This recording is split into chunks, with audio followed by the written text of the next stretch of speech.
If you're trying to log into AhsayCBS web console and the following error message is displayed, it means that you have a license failure. This is caused by having the license.xml file of your AhsayCBS server being corrupted. In order to resolve this issue, you need to locate the license.xml file by going to the following.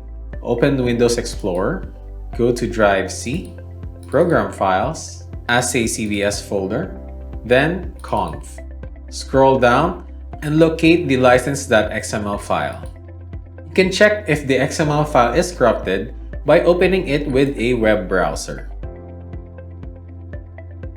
If an error message appears or if it is blank, then the file is corrupted.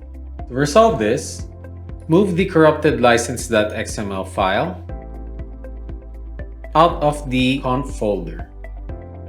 Then, recover a previous version by renaming the license.xml.1 file to the license.xml file. Then restart the AhsayCBS service. Open the Services app and click Restart. Then, relaunch AhsayCBS web console.